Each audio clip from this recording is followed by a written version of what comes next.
The Shrine Anchorite lumbers across the desolate battlefield, a grotesque fusion of pious devotion and brutal warfare. Its 12-foot metal frame, a twisted mockery of a knight's armor, groans under the weight of its macabre purpose. Billowing black smoke erupts from a diesel engine heart, the rhythmic chug a grim counterpoint to the mournful blare of trumpets that echo outward, each note a desperate prayer for forgiveness and righteous fury. Inside, a lone monk or nun endures a waking purgatory.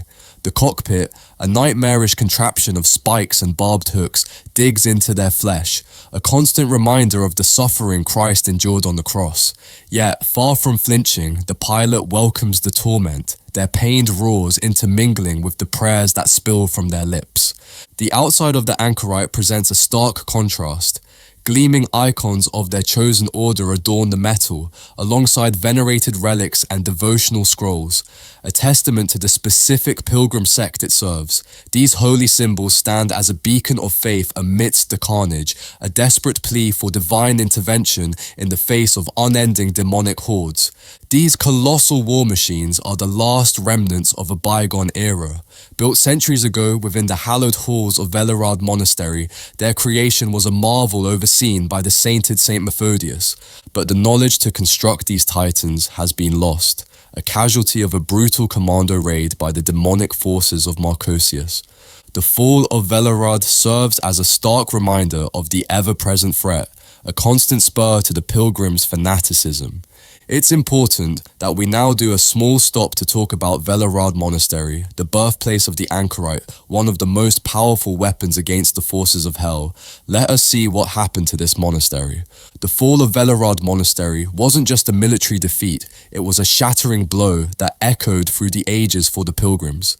Shrouded in whispers and grim legend, the details are fragmentary, passed down like cautionary tales around flickering campfires. Here's what we know. Velerad, a beacon of faith and the birthplace of the Anchorites, was a fortress monastery that stood as a symbol of defiance against demonic incursions. Its creation, overseen by Saint Methodius himself, cemented its place as a holy site. Within its walls, the knowledge to build and maintain the Anchorites, those lumbering titans of war, was meticulously guarded, a secret weapon against the encroaching darkness. Then came the infiltration.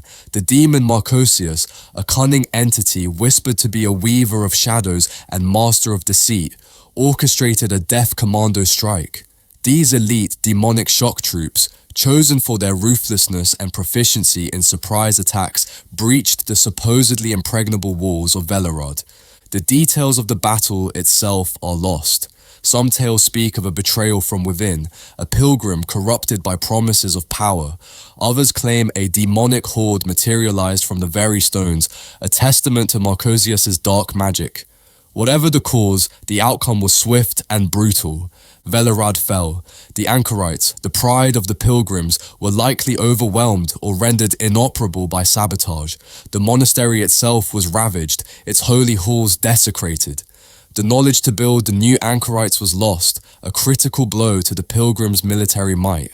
The aftermath was a period of despair and fanaticism. The loss of Velerad became a cornerstone of pilgrim ideology, a constant reminder of the ever-present threat and the need for unwavering faith. The remaining Anchorites became even more revered, their numbers dwindling with each passing generation. The fall fueled a desperate fervor, a driving force behind the pilgrims' relentless crusade against the demonic hordes. Though the specifics may be shrouded in mystery, the fall of Velerad remains a pivotal event in pilgrim history. It serves as a constant reminder of their vulnerability, a dark stain on their faith, and a chilling testament to the horrors they fight against. And now we go back to the current time. Modern ingenuity has produced a shadow of the Anchorite, the machine armor. These smaller, more agile suits offer a glimpse of a different path, one where technology and faith might coexist in a more practical form. Yet the pilgrims hold no truck with such advancements. But what is the machine armor? The machine armor stands as a stark contrast to the lumbering Shrine Anchorite.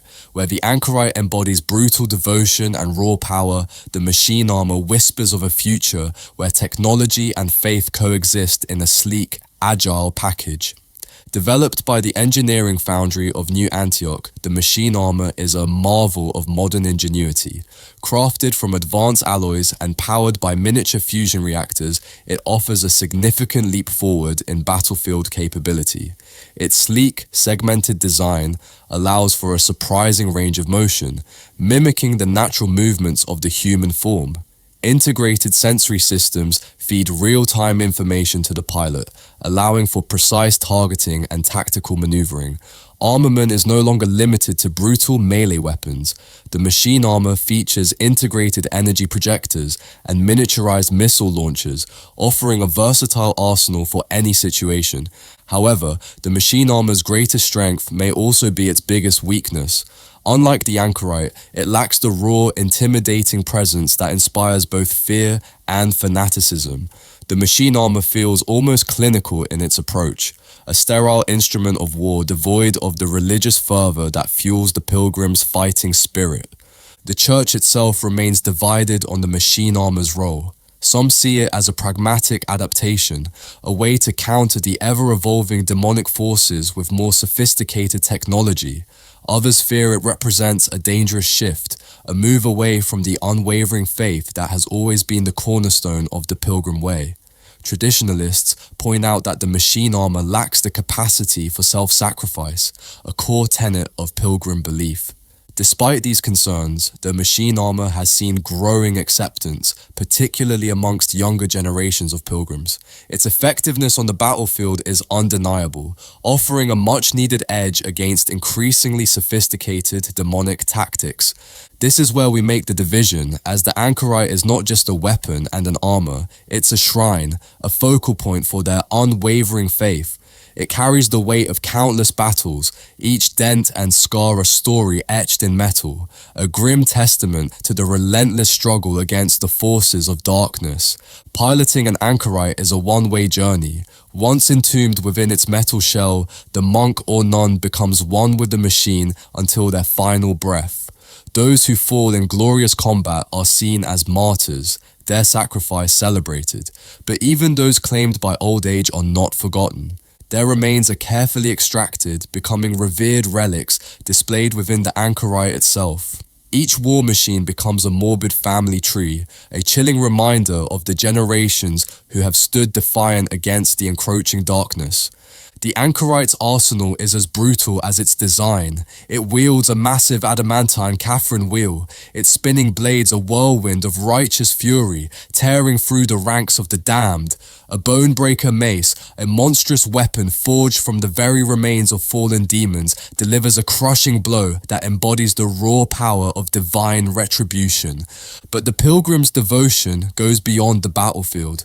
In a twisted act of piety, some choose to become one with their Anchorite in a final act of penance.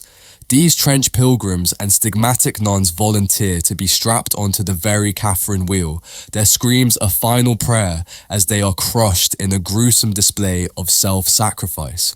While the church officially frowns upon this practice, the pilgrims see it as a badge of honor, a way to not only atone for their sins, but also to imbue the Anchorite with a potent spiritual shield.